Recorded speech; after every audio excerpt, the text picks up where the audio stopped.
Hello students, welcome to SR Concepts. I am Ravi Verma and in this video we will discuss about the classification of kingdom Plantae. So first criteria for the classification of plants was the differentiation of plant body. The plants which do not have differentiated plant parts like root, stem and leaf-like structures, such plants are kept in the division Thallophyta, and Thallophyta includes all the algae. Now if we talk about those plants which have certain differentiation, means which have root, stem and leaf like structures, right, they were divided on the basis of another criteria, that was the presence of vascular tissues. The plants without vascular tissues, without xylem and phloem, were kept in the division Bryophyta. The plants with both the features, means plants with differentiated plant body and with vascular tissues, were divided on another criteria, that is presence of seeds, presence or absence of seeds. So the such plants which have differentiated plant body and which have vascular tissues, if such plants do not produce seeds, they are kept in division Pteridophyta. So the features of division Pteridophyta is that they have differentiated plant body having root, stem and leaf. They have vascular tissues like xylem and phloem, but they do not produce seeds. Now the plants with all three features, means having differentiated plant body, having vascular tissues and also producing seeds, they are called phanerogames. Now further, the phanerogames were divided on another basis or criteria of classification, that is, are the seeds necked or inside the fruit. So such phanerogames which produce seeds, but if the seeds are naked, the plants are gymnosperms, right? And if the plants are producing seeds, but seeds are inside the fruits or in which fruit formation takes place, they were kept in the division angiosperms.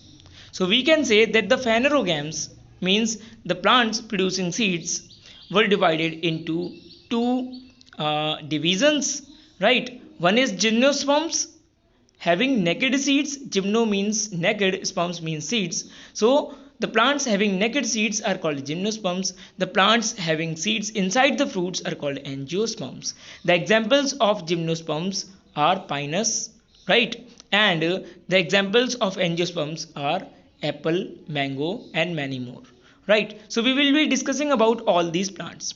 Now the angiosperms were divided into dicots and monocots. The plants with two cotyledons or two seed leaves in their seeds were kept in dicot, but the plants with one cotyledon or one seed leaf were kept in monocots. Okay, now let's move on to the first division, that is division Thallophyta.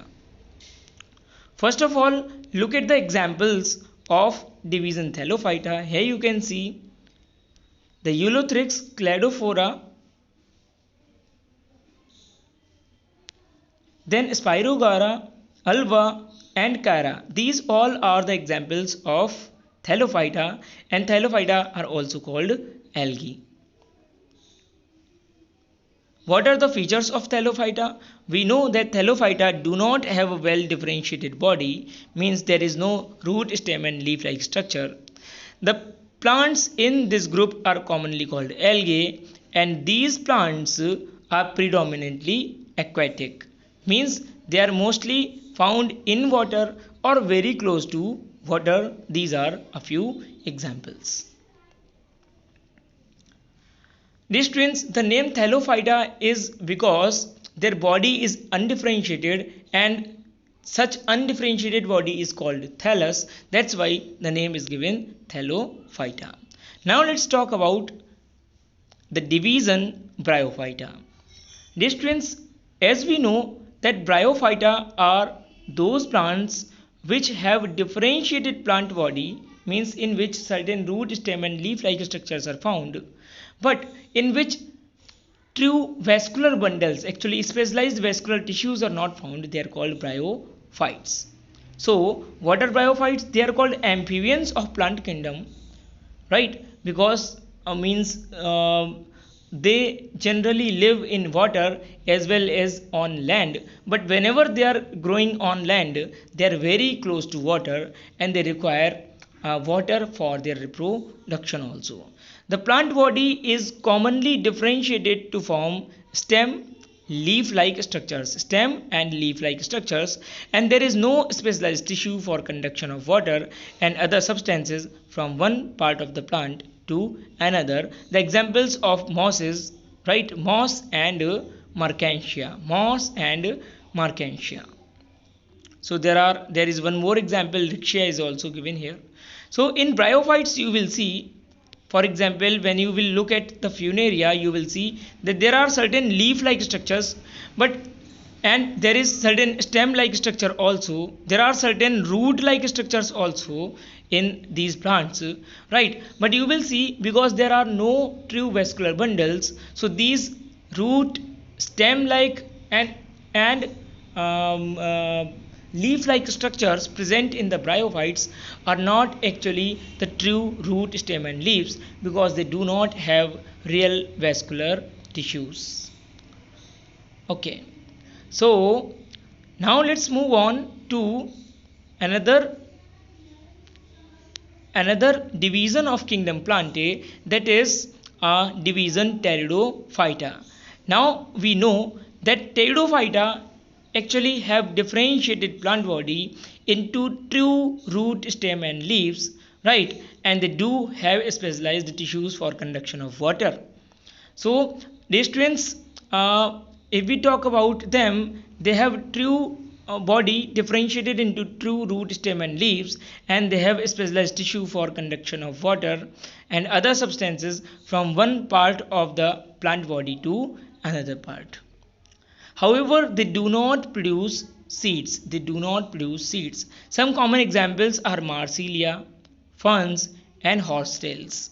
So if you have seen ferns, here you can see the fern and Marsilia, right? The diagram of fern is there and Marsilia is there. You see that fern is one of the most abundant plant, right? In generally in hilly areas you will find a lot amount of ferns, right? And ferns are generally, these plants like pteridophytes are also growing generally near water, right? Because they need water for their reproduction. Okay, however pteridophytes are called first land plants, right? Pteridophytes are called first land plants. Now another important thing here we will see, the reproductive parts of the plants in these three groups are very inconspicuous, means they are not very clearly visible, and they are therefore called cryptogams, or those with hidden reproductive organs. So if we talk about Pteridophyta, right, they have hidden type of reproductive organs, means whenever you will look at any organism of Thallophyta, Bryophyta or Pteridophyta, right, then you will see that there are no conspicuous reproductive organs or reproductive structures. So this is why you call them cryptogams, means crypto means hidden and gams means reproductive structures, right? Now on the other hand, plants with well differentiated reproductive parts that ultimately make seeds are called phanerogams. So when you look at a pinus plant, you see that there is a very big reproductive structure known as cone. In the same way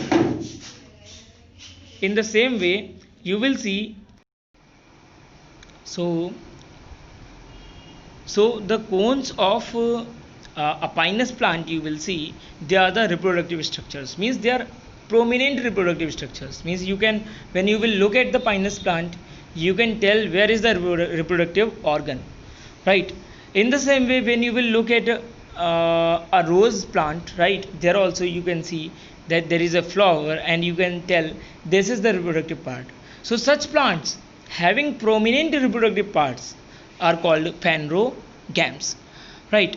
So the phanerogams were actually divided into two divisions.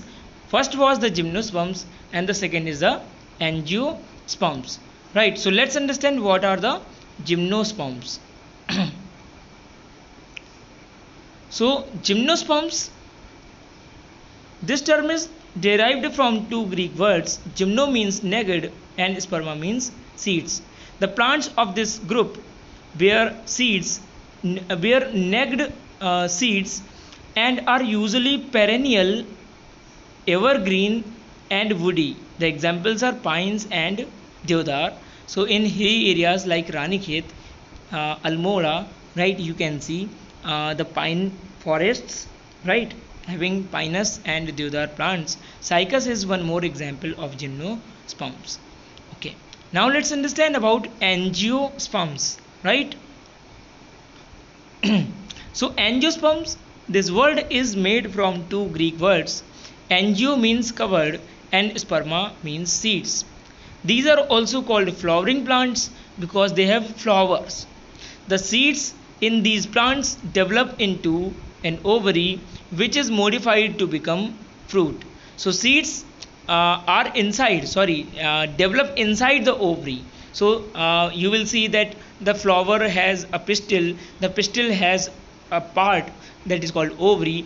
Inside the ovary you will see the ovules. So after the pollination and fertilization, you will see that the ovules will develop into the seeds and the ovary will generally develop into the fruits. However, in the formation of fruit, certain other parts may also participate. So plant embryos in seeds have structures called cotyledons, and cotyledons are also called seed leaves because in many instances they emerge and become green when seeds germinate.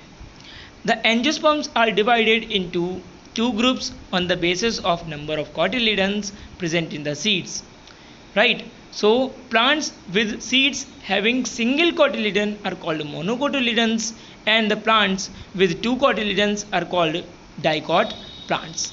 Dear students, you can identify the monocot and dicot plants by looking at their leaves and roots also.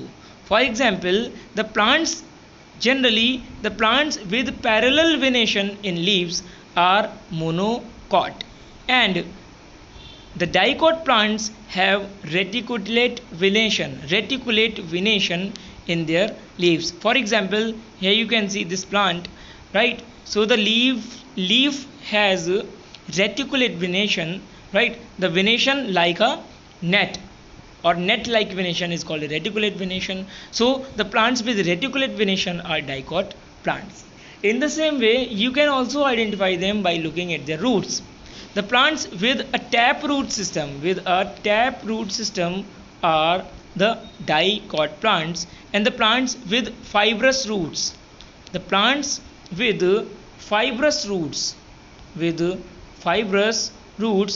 are monocot plants. However, there are a few exceptions only to these rules, right, we can say. So dear students, now you have got the difference between all these we can say all these the divisions of kingdom Plantae. Actually the kingdom Plantae has been divided into sub kingdoms, right? These are the cryptogams and phanerogams. What are the features of cryptogams? Cryptogams are actually the thallophytes, bryophytes and pteridophytes. These three plants or these three divisions of plants do not have prominent reproductive structures like cones and flowers, so this is why they are called cryptogams. And the phanerogams are the plants which have prominent reproductive structures like the